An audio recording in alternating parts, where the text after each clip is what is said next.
KKN merupakan salah satu kegiatan yang memberikan banyak kenangan selama kuliah.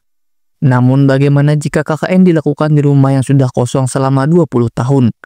Harapan untuk menikmati masa pengabdian pada masyarakat justru berubah menjadi pengalaman yang seram dan mengerikan.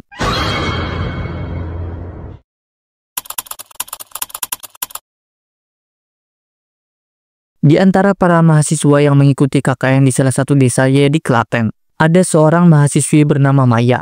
Pengalaman ini adalah kisah nyata yang dialaminya selama menjalani KKN bersama teman-temannya. Pada tanggal 27 Juli 2019, Universitas P tempat Maya kuliah mengadakan pembekalan untuk mahasiswa yang akan melaksanakan KKN di desa Y. Setelah acara selesai, mereka langsung melakukan survei lapangan ke desa tersebut. Jarak dari universitas ke desa cukup jauh, membutuhkan waktu sekitar 2 hingga 3 jam perjalanan. Maya duduk di kursi belakang minibus sambil sesekali melirik keluar jendela. Jalanan berliku khas pedesaan menyambut mereka dengan pemandangan sawah luas yang membentang hingga ke kaki gunung. Udara sejuk memasuki celah jendela yang sedikit terbuka, membawa aroma tanah basah sisa hujan tadi pagi. Kelompok mahasiswa KKN dari Universitas P itu akhirnya tiba di desa Y. Setelah menempuh perjalanan selama hampir 3 jam, Maya bersama 11 mahasiswa lainnya ditugaskan untuk mengabdi di desa terpencil ini selama 2 bulan. Ketika minibus berhenti di depan rumah Pak RT, mereka segera turun dan membawa barang-barang mereka. Pak RT, seorang pria parubaya dengan senyum ramah, menyambut mereka. "Selamat datang di desa Yenak. Semoga kalian betah di sini," ucapnya. Setelah berbincang sejenak, Pak RT mengajak mereka berjalan menuju rumah yang akan dijadikan posko KKN. Rumah itu terletak tidak jauh dari kediaman Pak RT. Begitu mereka sampai di depan bangunan tua tersebut, beberapa mahasiswa saling bertukar pandang. Rumah itu cukup besar, tetapi terlihat sepi dan sedikit tak terawat. Ini rumahnya, dulu milik seseorang yang sekarang sedang bekerja di luar kota. Jadi kalian bisa pakai tempat ini selama KKN, jelas Pak RT. Maya memperhatikan rumah itu dengan seksama. Dindingnya masih kokoh, tapi terlihat cat yang mulai mengelupas di beberapa bagian. Di halaman depan, tumbuh pohon mangga yang cukup besar menciptakan bayangan yang menutupi sebagian rumah. Namun ada hal yang membuatnya merinding. Entah mengapa rumah itu terasa begitu sunyi, terlalu sunyi. Pak RT melanjutkan, "Oh iya, ada satu hal yang perlu kalian ingat. 2 kamar di dalam rumah ini tidak boleh dimasuki atau digunakan. Anggap saja itu ruangan pribadi pemilik rumah." Beberapa mahasiswa terlihat kebingungan. "Kenapa Pak?" tanya Tiara, salah satu anggota kelompok. Pak RT tersenyum tipis, tetapi Maya melihat ada ketegangan di matanya. "Ya, intinya jangan dipakai saja. Selebihnya, silakan gunakan rumah ini sesuai kebutuhan." Tak ingin memperpanjang pembicaraan, mereka mulai masuk ke dalam dan menata barang-barang. Namun saat pertama kali menginjakan kaki di dalam rumah, Maya merasakan hawa yang aneh, seperti ada sesuatu yang mengawasi mereka dari sudut-sudut ruangan. Malam itu, KKN resmi dimulai.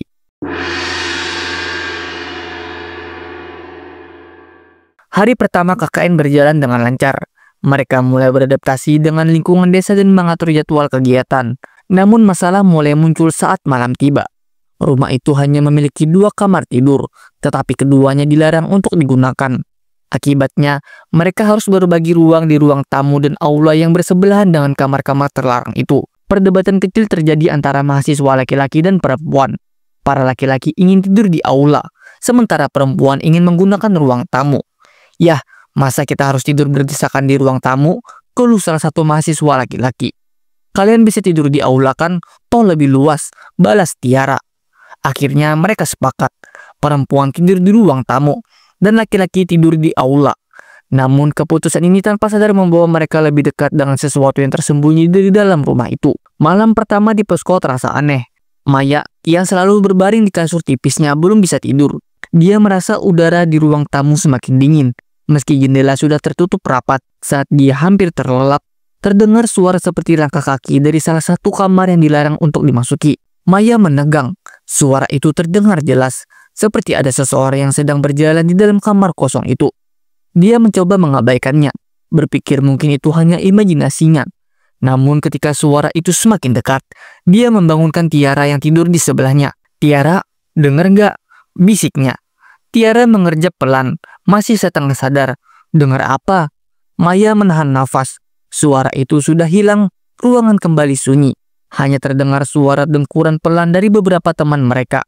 Gak jadi, mungkin cuman perasaanku, ucap Maya, meski hatinya masih gelisah.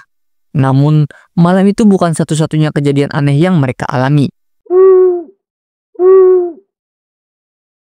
Hari berikutnya, mereka mulai aktif dengan kegiatan KKN. Dari pagi hingga sore mereka sibuk membantu warga desa, mengajar anak-anak, dan menyusun program kerja. Namun malamnya, gangguan kembali terjadi. Saat makan malam di angkringan belakang posko, Maya dan teman-teman perempuannya duduk di bawah pohon mangga besar. Awalnya mereka hanya bercanda dan mengobrol santai. Namun, tiba-tiba Maya merasakan bulu kuduknya meremang. Hawa di sekitar mereka terasa lebih dingin dari sebelumnya. Tiba-tiba, selembar daun mangga jatuh tepat di pangkuannya. Bersamaan dengan itu, terdengar bisikan halus di telinganya. Pergi dari sini. Maya langsung menoleh ke belakang, tetapi tidak ada siapa-siapa. Jantungnya berdetak lebih cepat. Dia melirik ke teman-temannya, tetapi mereka terlihat biasa saja. Tidak menunjukkan tanda-tanda mendengar sesuatu yang aneh. Ada yang nyium wangi bunga? Tanyanya tiba-tiba. Mereka saling berpandangan. Enggak, jawab salah satu temannya. Maya menelan ludah. Bau itu semakin kuat. Wangi bunga melati yang menusuk hidung. Tanpa pikir panjang, Maya segera menghubungi Jul. Jul, jemput aku sekarang. Tidak lama kemudian, Jul datang dan menjemputnya. Di perjalanan kembali ke posko, Maya mencoba menceritakan apa yang terjadi. Namun sebelum dia sempat berbicara, Jul lebih dulu berkata, "Aku sudah tahu." Maya menatapnya bingung. "Aku bisa lihat, Mai," lanjut Jul. "Dari awal kita masuk ke rumah itu, aku sudah merasa ada yang gak beres." Maya hanya diam. Malam itu, Maya berusaha tidur lebih awal, tetapi pikirannya masih dihantui oleh bisikan yang dia dengar di bawah pohon mangga. Jul juga sudah mengakui bahwa dia merasakan hal yang sama. Di aula, para mahasiswa laki-laki juga bersiap tidur. Beberapa dari mereka masih bermain kartu, sementara yang lain sudah mulai terlelap. Namun sekitar pukul 1 dini hari, suara yang aneh kembali terjadi. Maya terbangun dengan napas memburu. Suara langkah kaki itu terdengar lagi. Kali ini lebih jelas, seolah-olah seseorang sedang berjalan di dalam salah satu kamar yang dilarang untuk dimasuki. Dia menoleh ke arah kamar tersebut. Cahaya dari lampu ruang tamu membuat pintunya terlihat samar-samar. Tidak ada yang berubah. Pintu masih tertutup rapat. Namun tiba-tiba, gagang pintu itu bergerak. Maya menahan napas. Perlahan, pintu itu sedikit terbuka, menyisakan celah kecil. Namun tidak ada siapa-siapa di sana. Jantungnya berdetak lebih cepat. Maya ingin membangunkan Tiara, tetapi tubuhnya terasa kaku, seperti ada sesuatu yang menahannya untuk bergerak. Lalu, dari celah pintu yang terbuka, terdengar suara lirih. "Tolong!" Maya tersentak. Itu suara seseorang perempuan, terdengar lemah dan bergetar. Dalam kepanikannya, dia akhirnya berhasil menggerakkan tangannya dan menarik selimutnya lebih erat. Dia memejamkan mata, berharap suara itu menghilang. Beberapa menit berlalu, dan akhirnya suasana kembali sunyi. Maya mencoba mengatur nafasnya, tetapi perasaan tidak nyaman masih menggelayut di dadanya. Esok paginya, dia menceritakan kejadian itu kepada Zul. "Kamu yakin itu suara minta tolong?" tanya Zul dengan alis berkerut. Maya mengangguk. "Jelas banget, Zul. Aku nggak salah dengar." Zul terdiam sejenak. "Berarti bukan cuma kita yang diganggu." Gangguan semakin sering setelah kejadian malam itu. Beberapa mahasiswi lain mulai mengalami hal-hal aneh. Tiara mengaku sering merasa ada yang mengawasinya saat mandi. Sementara Rudy, salah satu mahasiswa laki-laki, mengeluh karena setiap malam selalu mendengar suara bisikan dari dekat jendela. Puncaknya terjadi seminggu setelah mereka tinggal di rumah itu. Malam itu, hujan turun dengan deras. Petir sesekali menyambar, menerangi rumah sesaat sebelum kembali gelap. Maya dan Tiara sedang mengobrol pelan di ruang tamu ketika tiba-tiba terdengar suara pintu terbuka dari dalam rumah. Mereka berdua langsung menoleh. Pintu salah satu kamar yang dilarang untuk dimasuki kini terbuka lebar. Maya langsung berdiri, tubuhnya menegang. Tiara menggenggam tangannya erat, wajahnya pucat pasi. "Ada yang buka," bisik Tiara. Maya menggeleng, matanya masih terpaku pada pintu yang kini menganga lebar. Udara dingin seketika menyusup ke dalam ruangan, membuat bulu kuduk mereka meremang. Zul dan beberapa mahasiswa lain yang mendengar suara itu segera datang menghampiri. "Ada apa?" tanya Rudy. Maya menunjuk ke arah pintu. "Tadi tertutup rapat kan?" Mereka semua mengangguk. Tidak ada yang menyentuh pintu itu sejak mereka pertama kali datang. Zul melangkah mendekat, mencoba melihat ke dalam. Namun, sebelum dia sempat masuk, tiba-tiba terdengar suara keras dari dalam kamar. Zul langsung mundur, wajahnya berubah tegang. Kita nggak boleh di sini. Tanpa pikir panjang, mereka semua kembali ke ruang tamu dan menutup pintu aula. Malam itu, tidak ada yang berani membicarakan kejadian itu lagi. Namun, di dalam hati mereka, semua tahu bahwa ada sesuatu yang tidak beres dengan rumah ini. Keesokan harinya, mereka sepakat untuk melaporkan kejadian itu kepada Pak RT. Namun sebelum mereka sempat pergi, salah satu mahasiswa, Dika, justru melakukan sesuatu yang tidak terduga. Saat mereka semua sedang sarapan, Dika tiba-tiba berkata, "Kita harus tahu ada apa di dalam kamar itu." Maya langsung menoleh. "Jangan Dika, Pak RT sudah melarang." Dika mengangkat bahu, "Tapi kita sudah diganggukan, kita harus tahu penyebabnya." Beberapa mahasiswa lain setuju, meski sebagian besar masih ragu. Akhirnya tanpa menunggu lebih lama, Dika berjalan ke arah kamar yang tadi malam terbuka. Dengan cepat, dia mendorong pintu itu hingga terbuka lebar. Seketika, hawa dingin menyelimuti ruangan. Ruangan itu tampak berantakan, dengan debu tebal menutupi lantai dan perabotan.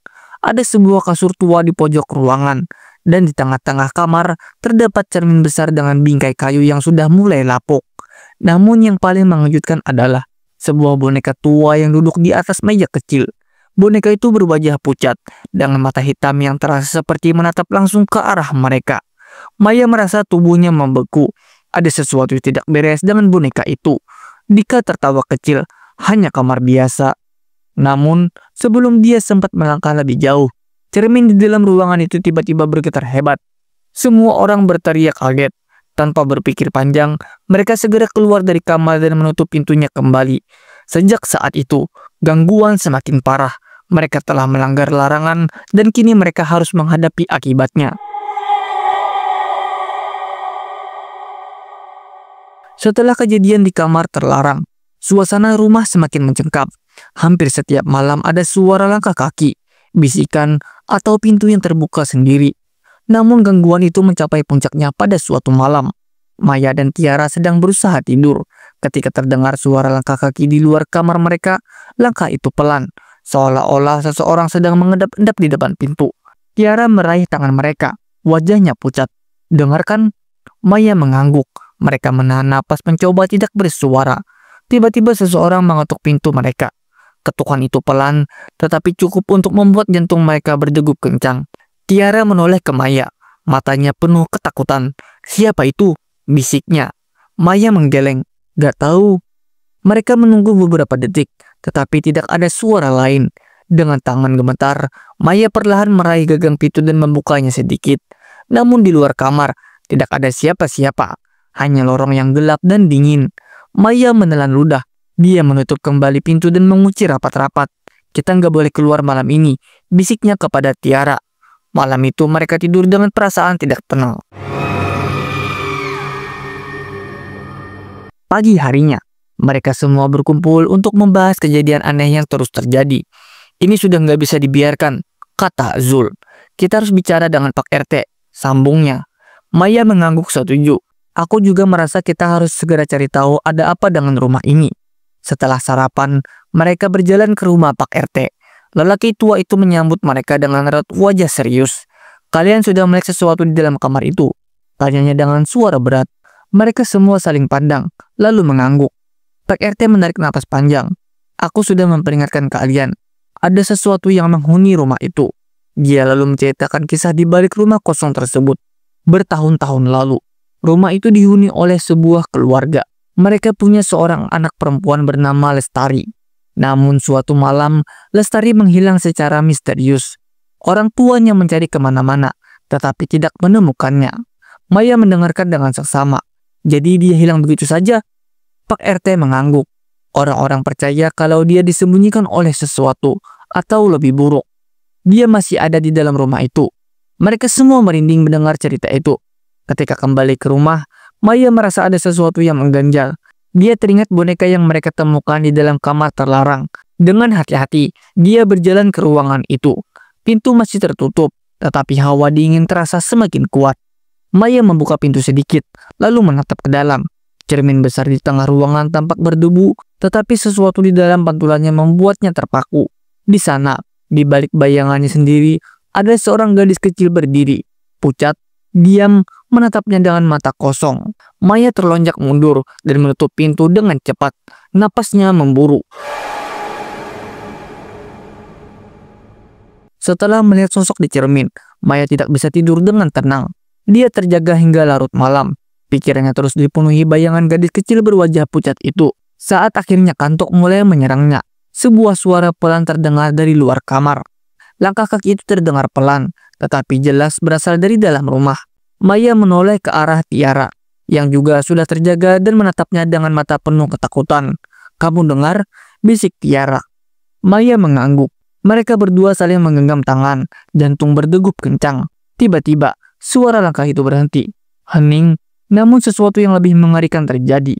Lantai kayu di depan mereka berderik pelan, seolah ada seseorang yang berdiri di sana. Maya memberanikan diri mengintip melalui celah pintu. Apa yang dilihatnya membuatnya hampir menjerit. Di lantai kayu yang gelap, ada jejak kaki basah. Bukan air, tapi darah. Jejak itu mengarah ke kamar terlarang.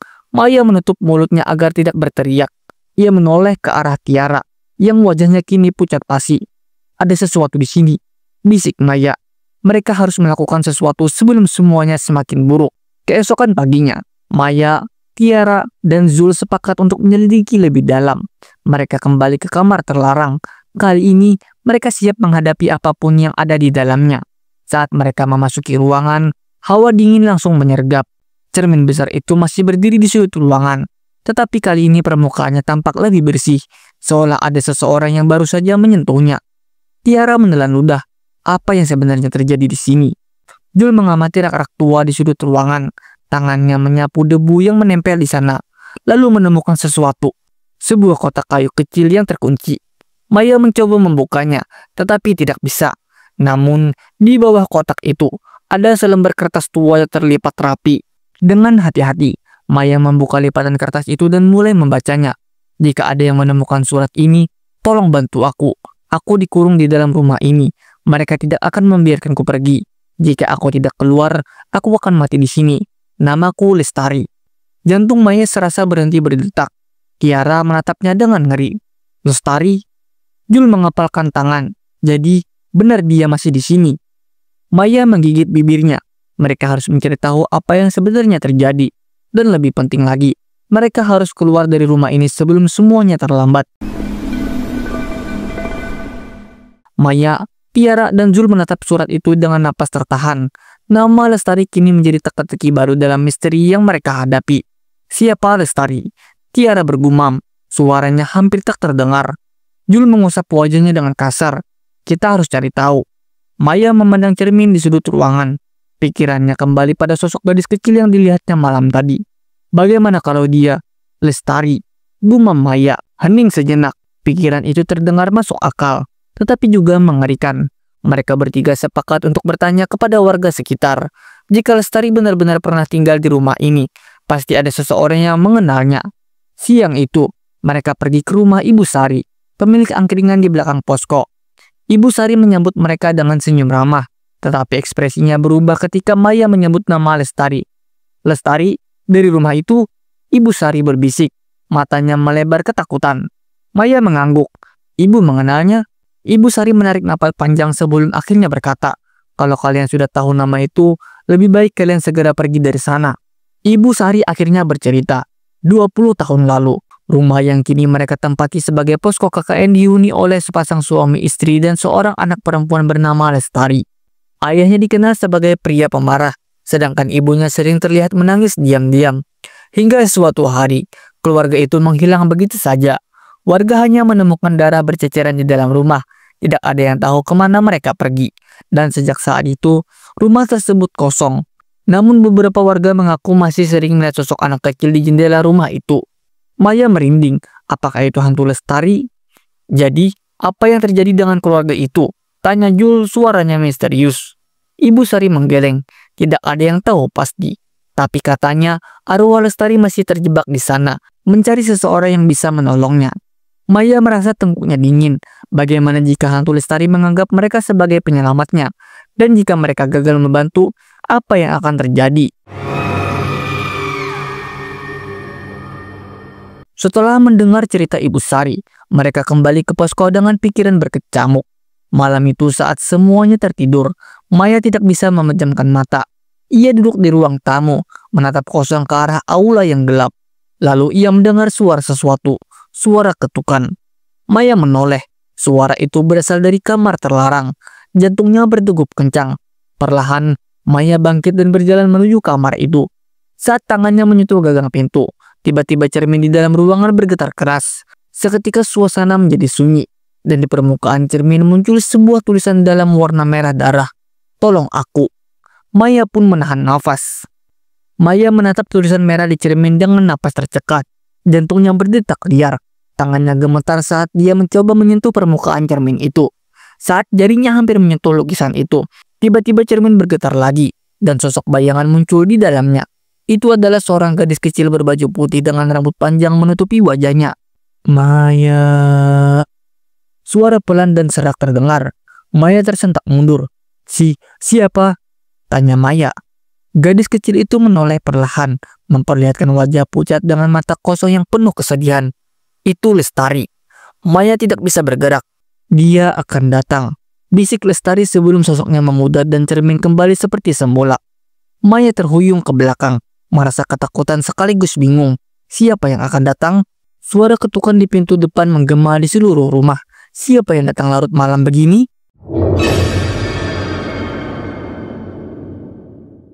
Maya berjalan ke ruang tamu dengan hati-hati. Ketukan di pintu semakin keras. "Zul, Tiara," Maya memanggil, berharap salah satu dari mereka bangun. Tidak ada jawaban. Maya menelan ludah dan mengintip dari celah jendela. Di luar, tampak seorang pria tua berdiri dengan tubuh kaku. Wajahnya gelap dalam bayangan. Tetapi Maya bisa merasakan tatapan tajam menusuk dari matanya. Dengan suara berat, pria itu berkata, "Kalian tidak seharusnya ada di sini." Maya merinding. Siapa pria ini? Apakah ini orang yang dimaksud oleh Lestari? Tiba-tiba, suara jeritan menggema dari dalam rumah. Itu suara Tiara. Maya menoleh panik ke arah kamar Tiara. Dan saat ia kembali menatap keluar jendela, pria tua itu sudah menghilang. Maya berlari ke kamar Tiara. Ketika ia membuka pintu, Tiara terduduk di lantai dengan wajah pucat. "Ah, aku melihatnya." Suara Tiara bergetar. "Maksudmu siapa?" tanya Maya, masih mencoba mengatur napasnya. Tiara menunjuk ke arah lemari kayu besar di sudut kamar. Maya menoleh, dan saat itulah ia melihat sesuatu yang aneh. Ada celah kecil di belakang lemari, seperti dinding yang tidak sejajar. Jul datang dengan berlari dengan wajah panik. "Apa yang terjadi?" Maya tidak menjawab. Ia berjalan mendekati lemari dan mencoba mendorongnya. Dengan sedikit usaha, lemari itu bergeser, memperlihatkan sebuah pintu tersembunyi di baliknya. Ketiganya saling berpandangan. Pintu itu tampak tua dan berdebu. Tapi yang paling mencolok adalah ada bekas cakar dan goresan di permukaannya. Seolah-olah seseorang pernah terjebak di dalamnya dan berusaha keluar. Maya menelan ludah. Apa yang ada di balik pintu ini? Dan apakah ini ada hubungannya dengan Lestari? Maya mengulurkan tangannya ke gagang pintu dan menariknya perlahan. Pintu itu terbuka. Kegelapan pekat menyambut mereka. Dan dari dalam ruangan itu terdengar isak tangis yang lemah. Maya menatap ke dalam ruang gelap itu. Ketakutan mulai merayapi dirinya. Isakan tangis itu semakin jelas terdengar, seolah memanggil mereka untuk masuk. Jul berdiri di belakangnya. Wajahnya juga terlihat cemas. "Maya, jangan. Kita nggak tahu apa yang ada di sana." Namun Maya sudah terlanjur melangkah ke depan, didorong oleh rasa ingin tahu yang menggebu. Perlahan ia menginjakan kaki di dalam ruangan yang tampak tidak terjamah oleh waktu ini. Di dinding ruangan, terdapat lukisan-lukisan lama yang tampak mengerikan, seperti orang-orang yang tampaknya sedang menderita. Wajah mereka buram dan kabur, tapi apa yang paling menarik perhatian adalah sebuah peti kayu besar di sudut ruangan. Maya mendekatinya, namun langkahnya terhenti saat tiba-tiba sebuah suara berbisik terdengar di telinganya. "Maya." Hampir bersamaan dengan bisikan itu, Tiara berteriak, "Jangan buka itu!" Namun sudah terlambat. Maya meraih gagang peti, dan sebuah dorongan kuat dari dalam ruangan seolah memaksanya untuk membukanya. Peti kayu terbuka, mengeluarkan bau busuk yang begitu menyengat, dan dari dalamnya muncul sebuah tumpukan kain putih yang kotor, terlipat dengan cara yang tidak biasa. Maya menghela napas, mencoba menenangkan dirinya.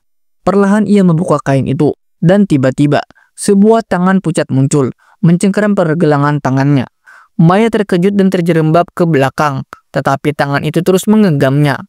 Dalam peti itu, sesuatu yang lebih mengerikan dari sekadar tangan terbungkus kain muncul. Seorang wanita berpakaian putih dengan rambut panjang yang mengerikan. Wajahnya tertutup oleh kain. Maya terkejut, tetapi tidak bisa bergerak. Matanya terbelalak, menatap wajah yang tidak bisa dilihat. Dalam ketakutan yang semakin membesar, ia berteriak, "Tiara, Jul, tolong!" Tapi tidak ada suara yang datang. Semua terasa hening, dan Maya merasa dunia ini semakin sempit. Tiba-tiba, sosok yang berada di dalam peti itu menarik kain dari wajahnya. Wajah yang tampak sangat pucat, dengan mata kosong yang tampak kehilangan nyawa. Maya menatap mata kosong itu, namun dalam hitungan detik, sebuah kilatan cahaya menyilaukan matanya. Wajah wanita itu berubah menjadi sosok hantu yang penuh kebencian. Mulutnya terbuka lebar, dan dari dalamnya terdengar suara berbisik, "Kalian mengganggu tempat ini. Kalian telah mengganggu kedamaian kami." Maya terkejut dan mundur. Tidak ada lagi ruang untuk melarikan diri. Tiba-tiba, sebuah suara keras terdengar, seperti seseorang yang jatuh ke lantai. Maya menoleh dan melihat Tiara yang terjatuh, seolah-olah tubuhnya ditarik oleh tangan tak terlihat. "Tiara!" teriak Maya, berlari mendekatinya. Namun ketika ia meraih Tiara, wanita itu mendekati dengan langkah-langkah yang penuh amarah. "Kalian tidak akan bisa pergi tanpa memberi pengorbanan." Maya menggigil ketakutan. Di belakang wanita itu muncul sebuah bayangan besar dan gelap yang terlihat seperti bayangannya sendiri. Di luar rumah, suara angin yang berembus kencang semakin mengeras dan seluruh rumah terasa bergetar. Ada sesuatu yang sedang mendekat, sesuatu yang lebih buruk dari yang pernah mereka bayangkan. Tiba-tiba suara keras menggelegar mengisi ruang itu. Semua barang di sekitar Maya terlempar ke segala arah.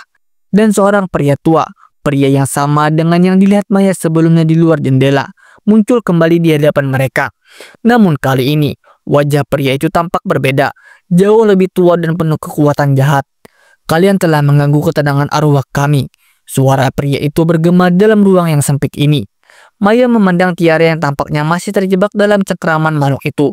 "Zul, tolong!"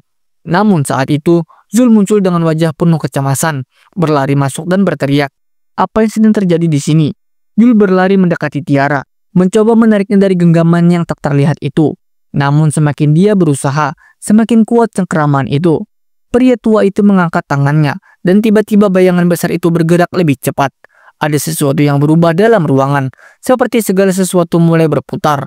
Maya menjerit, dan semuanya yang ada di ruangan itu terhisap ke dalam kegelapan. Ketika Maya membuka matanya, dia menemukan kembali dirinya di depan posko KKN. Semua yang terjadi sepertinya adalah mimpi, tetapi kenangan itu sangat jelas. Maya memeriksa sekeliling, dan tidak ada tanda-tanda Tiara atau Zul. Mereka hilang. Dengan rasa cemas yang tidak bisa dijelaskan, Maya berjalan menuju makam yang berada di dekat posko. Ia masih bisa mendengar suara-suara aneh dari sana. Suara itu bergema dalam benaknya. Saat sampai di makam, terlihat beberapa bunga yang baru saja diletakkan, dan di sampingnya terlihat sebuah tulisan kecil, "Beristirahatlah dengan tenang." Namun ada sesuatu yang aneh, bau bunga yang kuat namun berbeda, seperti bau yang tercampur dengan aroma tanah yang lembab. Maya memejamkan matanya dan mendengar bisikan lembut dari jauh, "Kalian tidak akan pernah bisa melarikan diri." Pada saat itulah, Maya menyadari kebenaran yang mengerikan, bahwa mereka tidak akan pernah bisa keluar dari tempat ini.